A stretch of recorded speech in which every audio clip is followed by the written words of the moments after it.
नमस्कार। प्रभा साक्षी news network और आप सभी का स्वागत है।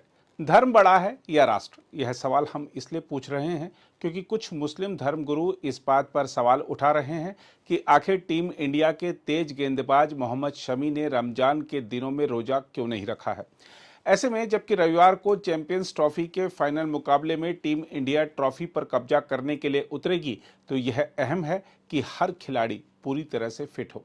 ऐसे में यदि मोहम्मद शमी देश के लिए इस महत्वपूर्ण ट्रॉफी को लाने के लिए मेहनत कर रहे हैं और रोजा नहीं रखकर धर्म की जगह देश को प्राथमिकता दे रहे हैं, तो कट्टरपंथियों के पेट में दर्द शुरू हो गया है। हम आपको बता दें कि मोहम्मद शमी की एक तस्वीर को लेकर उन्हें जमकर ट्रोल किया जा रहा है। दरअसल तस्वीर में शमी मैच के दौरान एनर्जी ड्रिंक पीते नजर आ रहे हैं, जिसे लेकर कट्टरपंथी उन्हें टारगेट कर रहे हैं। बरेली के एक मौलाना ने तो कहा है कि रमजान में रोजा ना रखकर शमी ने बहुत बड़ा गुनाह कर दिया है। हालांकि शमी के समर्थन में भी बहुत आवाजें उठ रही हैं और कुछ मौलानाओं ने शमी का बचाव भी किया है। बरेली के मौलाना शाहबुद्दीन रिजवी ने कहा है कि रोजा ना रखकर शमी ने एक बड़ा गुनाह कर दिया है। उन्होंने कहा, शरीयत की नज़र में मोहम्मद शमी मुजरिम हैं क्योंकि इस्लाम में रोजे को फर्ज करार दिया गया है। हिंदुस्तान की एक मशहूर क्रिकेट शख्सियत मोहम्मद शमी साहब हैं। उन्होंने क्रिकेट के दरमियान पानी पिया या कुछ और चीज पी। तमाम लोग उनको देख रहे थे और इस दरमियान जब वो खेल रहे हैं तो इसका मतलब वो सेहतमंद हैं, तंदुरुस्त हैं, तवाना हैं।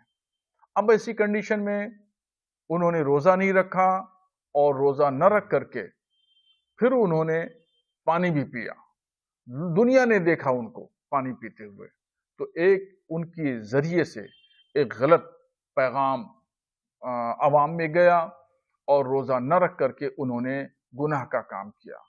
तो उनको ऐसा नहीं करना चाहिए और वो शरीयत की नजर में वो मुजरिम हैं और गुनहगार हैं। खुदा के यहाँ उनको जवाबदेह होना पड़ेगा।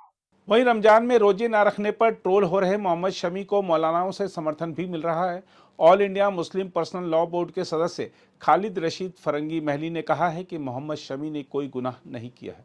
ये मज़हब इस्लाम में रोज़ा रखना हर आक़िल बालिग़ मुसलमान मर्द और औरत पर फ़र्ज़ है और अल्लाह ने ख़ुद कुरान में इसका हुक्म दिया है। उसी के साथ साथ अल्लाह ने कुरान में इस बात को भी वाज़ेह किया है कि अगर कोई शख्स सफ़र में है या बीमार है तो उसके लिए रुख्सत है कि वो रोज़ा चाहे तो ना रखे। तो लिहाजा ये जो मोहम्मद शमी क्रिकेटर की जो कंट्रोवर्सी रेस की गई है, ये बिल्कुल ही बेबुनियाद है, इलॉजिकल है और ये उनका अपना पर्सनल मैटर है कि वो रोज़ा रखे या ना रखे। हम या आप उस पर तनकीद करने वाले या उंगली उठाने वाले कोई नहीं होते हैं। और आप सबको मालूम है कि मोहम्मद शमी ऑलरेडी टूर कर रहे हैं, वो ऑलरेडी सफ़र में हैं, तो लिहाजा अगर उन्होंने रोज़ा नहीं रखा है तो इसमें कोई हर्ज नहीं। दूसरी ओर मोहम्मद शमी के परिजनों और उनके बचपन के कोच ने कहा है कि भारत की जीत के लिए मेहनत कर रहे मोहम्मद शमी को निशाना बनाना गलत है। नहीं, ट्रोल करने वालों को भी सोचना चाहिए। वो मैच खेल रहा है, आपके देश के लिए खेल रहा है, तो उन्हें ऐसी बातें नहीं करना चाहिए। रोजा रख के वो कैसे बॉलिंग करेगा, थोड़ा बहुत ध्यान तो देना चाहिए। ट्रोल करने वालों के अंदर बिल्कुल दिमाग नहीं है। हम रोजा रख के थोड़ी देर गर्मी में कहीं जाते हैं तो सांस फूलने लगती, प्यास सी लगने लगती, वो बॉलिंग कैसे करेगा। आपके देश को वो जिताना चाह रहा है, इंडिया जीतेगी तो सभी का नाम होगा। ट्रोल करने वालों थोड़ा बहुत दिमाग लगाइए आप लोग अपना, ऐसे मत बोलिए किसी के बारे में। हाँ, तो वो यही बात है कि ये ट्रोल करने वाले गलत हैं। ये जो नहीं चाहते शायद इंडिया मैच जीते, उनके दिमाग में ये होगा रोजा रखेगा तो फिर बॉलिंग कैसे करेगा ठीक तरीके से। और हमारा गांव और हम सब तो ये चाहते हैं अब किसे इंडिया जीते, वर्ल्ड कप हमारा ट्रॉफी उठाए इंडिया वाले। जी, मुल्क के लिए खेल रहा है। पाकिस्तानी भी खिलाड़ी हैं, जिन्हें कितने खिलाड़ी हैं ऐसे बगैर रोजा रखे जो मैच खेलते हैं, कोई नई बात नहीं है। 10 ओवर काफी मुश्किल, इतने टेम्परेचर में 10 ओवर तो बहुत बड़ी बात है। एक ओवर फेंकना मुश्किल हो जाता है। जितनी स्पीड से फास्ट बॉलर बॉलिंग करता है, एक ओवर में ही सांस फूलने लगता है। तो ये तो 10 ओवर का फेंकने दो उसको। और मुल्क के लिए खेल रहा है तो मुल्क के लिए तो भैया थोड़ा बहुत करना ही पड़ता। ऐसे लोगों को शर्म आनी चाहिए। ये बेहूदी बातें नहीं बोलनी चाहिए उन लोगों को। और मुल्क के लिए खेलने वाले के लिए ऐसे बात बोलने के लिए बहुत बड़े शर्म की बात है कि ऐसे लोगों को ऐसी बातें नहीं बोलनी चाहिए। मोहम्मद शमी से ये कहना चाहें, आप इन बातों पे ध्यान नहीं दें, हौसला रखें, इंशाअल्लाह 9 तारीख के लिए मैच की तैयारी करें, ये बेहूदी बातों पे ध्यान न दें। इस बीच यह मुद्दा राजनीतिक रूप से भी तूल पकड़ चुका है। बीजेपी नेता और उत्तर प्रदेश के पूर्व मंत्री मोहसिन रजा ने कहा है कि कट्टरपंथ फैला रहे मौलाना गलत हैं और उन्होंने मोहम्मद शमी का बचाव किया है। देखिए, ये बंदे और अल्लाह के बीच का मामला है, इसमें मुल्ला को बोलने की जरूरत नहीं है, क्योंकि वो अपना राष्ट्र कर्तव्य निभाने के लिए गए हुए हैं और धर्म हमारा इसकी इजाजत देता है, क्योंकि हमारे दीन में जबरदस्ती नहीं है।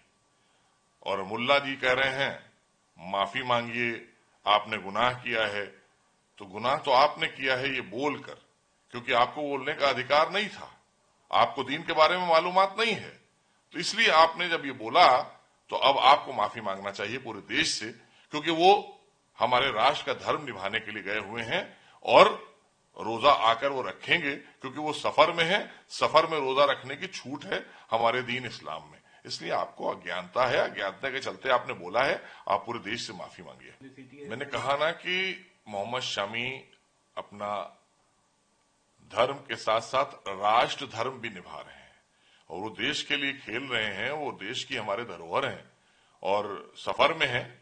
उन्हें पता है अच्छी तरह से कि सफर में रोजा छूट है उसकी, आप रोजा अगर नहीं रखते हैं तो बाद में कजा रख सकते हैं, लेकिन अल्लाह और बंदे के बीच में मुल्ला जब घुस जाता है तब कहीं प्रॉब्लम शुरू होती है, और वो प्रॉब्लम क्रिएट की है मुल्ला जी ने बेवजह बोलकर, और बेवजह के लिए कि आप माफी मांगिए। अब उनके जहन पर कितना असर पड़ेगा वहां मैच खेलने के दौरान, क्योंकि ये सारा सोशल मीडिया पर चल रहा है, इसके लिए उन्हें माफी मांगना चाहिए पूरे देश से कि आपको इस तरह की इजाजत नहीं है कि आप इस तरह की बात बोलकर और हमारे देश के एक खिलाड़ी को और वहां पर मानसिक पीड़ा आपने दे दी है। और सभी लोग जब चर्चा कर रहे हैं तो शामी के जहन पर भी बहुत बोझ आया होगा, तो इसलिए यही कहा कि मुल्ला का दीन और है, अल्लाह का दीन और है। ये मुल्ला का दीन है जिसको लेकर इस तरह का गलत बयान मुल्ला ने दिया है, तो लिहाजा मुल्ला जी को अपने बयान को भी वापस लेना चाहिए और देश से माफी भी मांगना चाहिए। अगर आप भी लेना चाहते हैं देश दुनिया की तमाम जानकारी तो आज ही सब्सक्राइब करें हमारे चैनल को। साथ ही नीचे दिए बेल आइकन को जरूर दबाएं ताकि हर अपडेट आप तक पहुंच सके।